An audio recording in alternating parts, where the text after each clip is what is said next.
September 7 ചന്ദ്രഗ്രഹണമാണ്. ചന്ദ്രഗ്രഹണ സമയത്ത് സാധാരണ ഒരു ക്ഷേത്രവുമായിട്ട് ബന്ധപ്പെട്ട ചടങ്ങുകൾ പൂജകൾ പോലും നടത്തത്തില്ല.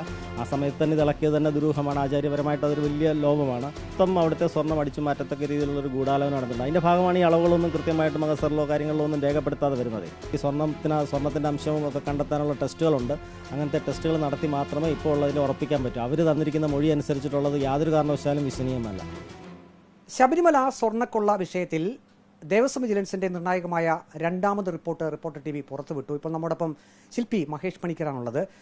ഒന്ന്, ഈ റിപ്പോർട്ടിൽ പറയുന്നൊരു കാര്യം, സ്മാർട്ട് ക്രിയേഷൻസ് അവരുടെ സ്വർണം ഈ ശ്രീകോവിലിന്റെ കട്ടിളപ്പാളിയിൽ ഉപയോഗിച്ചു എന്നുള്ളതാണ്. ഭക്തർ കൊടുത്ത സ്വർണ്ണമല്ല. അല്ല, തീർച്ചയായിട്ടും ഈ റിപ്പോർട്ട് വിജിലൻസിൻ്റെ ഇപ്പോൾ രണ്ടാമത്തെ റിപ്പോർട്ട് വളരെ ഞെട്ടിക്കുന്നതാണ്. കാര്യം ഇത് ഒരിക്കലും എന്താ പറയുക, നമ്മൾ പ്രതീക്ഷിക്കാത്ത പല പല കാര്യങ്ങളാണ് പുറത്തേക്ക് വരുന്നത്. അതായത് ഇതിനകത്ത് റിപ്പോർട്ട് ആരംഭിക്കുന്നത് തന്നെ സെപ്റ്റംബർ 7 അനധികൃതമായിട്ട് ഈ പാളി ഇളക്കിയെന്ന് പറഞ്ഞാണ്. അപ്പോൾ അവർ തന്നെ അത് വിജിലൻസ് റിപ്പോർട്ട് തന്നെ മൊത്തം ഇതൊരു അംഗീകാരമില്ലാത്ത ഇടപാടുകളാണ് നടന്നതെന്നുള്ളതുകൊണ്ട് അപ്പോൾ മൊത്തം പുറത്തു വരേണ്ടതുണ്ട്. പിന്നെ യഥാർത്ഥത്തിൽ ഈ കട്ടളപ്പാളിയുടെ അളവ് തൂക്കങ്ങൾ ഇതിനകത്ത് പറയുന്ന ഇവർ കൊണ്ടുപോയപ്പോൾ 42 സംതിങ് ഉണ്ടെന്ന് പറയുന്നു. തിരിച്ചു വന്നതിൻ്റെ അളവില്ല, തിരിച്ചു വന്ന സ്വർണ്ണത്തിൻ്റെ അളവില്ല. കമ്പനി തന്നെ 2 പ്രാവശ്യം ഇതിൻ്റെ അളവ് 2 മൊഴിയിലും വ്യത്യസ്തമായ രീതിയിലാണ് ഈ പാളിയിൽ ഇത്രയും ഉണ്ടായിരുന്നത്. ഒന്ന് 400 സംതിങ്ങും ഒന്ന് 500 സംതിങ്ങും അങ്ങനെയാണ് അവർ പറയുന്നത്. അപ്പോൾ ഇതൊക്കെ തികച്ചും ദുരൂഹമാണ്. എൻ്റെ അഭിപ്രായത്തിൽ ഈ തിരിച്ചു വന്നിരിക്കുന്നതിനകത്ത് സ്വർണ്ണം ഇല്ല, പൂർണ്ണമായിട്ടും ഇല്ല. അത് വെറും മുക്കുവണ്ടം പോലത്തെ സംഭവമാണ്. ആ ശ്രീകോവിലിന് ചുറ്റും വെച്ചിരിക്കുന്ന മുക്കുവണ്ടം പോലത്തെ ഇത് മൊത്തം ഇളക്കിയിട്ടുണ്ട്. മൊത്തം മുക്കുവണ്ടം പോലത്തെ പരിപാടികളാണ് ചെയ്തിരിക്കുന്നത്. യാതൊരു കാരണവശാലും പ്രത്യേകം എല്ലാവരും ശ്രദ്ധിക്കേണ്ട ഒരു കാര്യം എന്ന് വെച്ച് കഴിഞ്ഞാൽ അടുത്ത ദിവസം ഇത് തിരിച്ചു പിടിപ്പിക്കാനിരിക്കുകയാണ്. യാതൊരു കാരണവശാലും ഈ സ്ട്രോങ് റൂമിലിരിക്കുന്ന ഈ വ്യാജ സ്വർണ്ണപ്പാളി, സ്വർണ്ണത്തിൻ്റെ നിറമുള്ള വ്യാജപ്പാളി ഒരു കാരണവശാലും ദേവൻ്റെ ദേഹത്ത് അണിയിക്കാൻ പാടില്ല. അത് അണിയിച്ചു കഴിഞ്ഞാൽ അത് ഗുരുതരമായ ദോഷമാണ്. മാത്രമല്ല ഇവർ ഇളക്കിയതും വലിയൊരു ദോഷത്തിലാണ്. ആചാരപരമായിട്ടും തികച്ചും അനധികൃതമായിട്ടാണ് അത് ചെയ്തിരിക്കുന്നത്. സെപ്റ്റംബർ 7 ചന്ദ്രഗ്രഹണമാണ്. ചന്ദ്രഗ്രഹണ സമയത്ത് സാധാരണ ഒരു ക്ഷേത്രവുമായിട്ട് ബന്ധപ്പെട്ട ചടങ്ങുകൾ പൂജകൾ പോലും നടത്തത്തില്ല. ആ സമയത്ത് തന്നെ ഇത് ഇളക്കിയത് തന്നെ ദുരൂഹമാണ്. ആചാര്യപരമായിട്ട് അതൊരു വലിയ ലോപമാണ്, ചൈതന്യ ലോപമാണ്. പിന്നെ ഈ ഡ്യൂപ്ലിക്കേറ്റ് പാളി കൊണ്ട് അതിനകത്ത് വെക്കുന്നത് അതിലും വലിയ ദോഷമായിരിക്കും. അപ്പോൾ അതിനൊക്കെയുള്ളൊരു ഏർപ്പാടുകൾ നടക്കേണ്ടതുണ്ട്. ആ കട്ടിളപ്പാളി അവിടെ നിന്ന് കൊണ്ടുപോയപ്പോൾ 42.8 കിലോഗ്രാം തൂക്കമുണ്ടെന്ന് പറയുന്നു.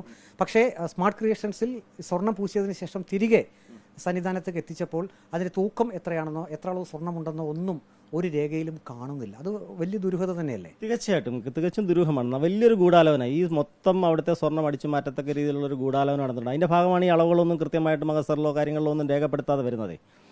നമ്മൾ ഈ അടിച്ചുമാറ്റി ഉണ്ണികൃഷ്ണൻ പോറ്റിയൊക്കെ ഫ്രണ്ടിൽ നിൽക്കുന്ന ആൾക്കാരാണ്. ഇതിൻ്റെ ബാക്കിലൊരു വളരെ വലിയ ലോബി ഉണ്ടാവും. അല്ലെങ്കിൽ ഇങ്ങനൊന്നും ഈ ഡോക്യുമെൻറ്റ്സ് സത്യം പറഞ്ഞാൽ ഈ വ്യാജരേഖയുടെ കേസുകൂടൊക്കെ ഇതിനകത്ത് വരേണ്ടതാണ്. കാര്യം ഇതൊക്കെ ചെയ്യാത്തത്. ഇപ്പോൾ ദേവസ്വം ബോർഡ് തന്നെയാണ് തീരുമാനമെടുത്തിരിക്കുന്നത് ശ്രീകോവിലിൻ്റെ കട്ടിളപ്പാളി ഉണ്ണികൃഷ്ണൻ പോറ്റിയുടെ കൈവശം തന്നെ കൊടുത്തുവിടാം എന്നുള്ളത്.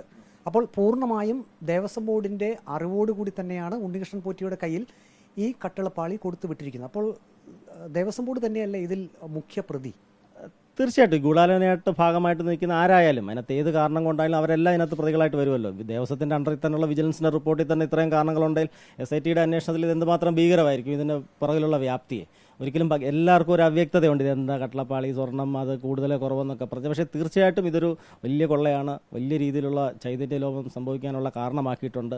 ഉചിതമായൊരു പരിഹാരം ഇതിനാവശ്യമാണ്. ഈ സ്മാർട്ട് ക്രിയേഷൻസിൻ്റെ സ്വർണം പൂശൽ തട്ടിപ്പ് എന്ന് തന്നെയാണ് റിപ്പോർട്ടിൽ പറയുന്നത്. ഭക്തർ കൊടുത്ത സ്വർണ്ണമല്ല. അപ്പോൾ അവർ അതിൽ ഉപയോഗിച്ചിരിക്കുന്ന സ്വർണം ഇതിൽ എന്ത് വ്യത്യാസം വരാനുള്ള സാധ്യതയുള്ളത്? തീർച്ചയായിട്ടും സ്മാർട്ട് ക്രിയേഷൻസിൻ്റെ അവിടുത്തെ ബാക്കി അവർ ഈ ക്ഷേത്രങ്ങളുടെ കാര്യങ്ങൾ ചെയ്യുന്നുണ്ടെങ്കിൽ ഇതൊരു മുക്കുവണ്ടം പോലത്തെ പരിപാടിയാണ്. ഇതിനകത്ത് ഒട്ടും സ്വർണ്ണം ഈ പറഞ്ഞിരിക്കുന്ന 400 ഗ്രാം ഉണ്ട് 500 ഗ്രാം ഉണ്ടെന്നൊക്കെ പറയുന്നതും തട്ടിപ്പാണെന്ന് തന്നെയാണ് എൻ്റെ വിശ്വാസം. കാര്യം തികച്ചും വളരെ നിസാരമായ സ്വർണ്ണം മാത്രമേ കാണത്തുള്ളൂ.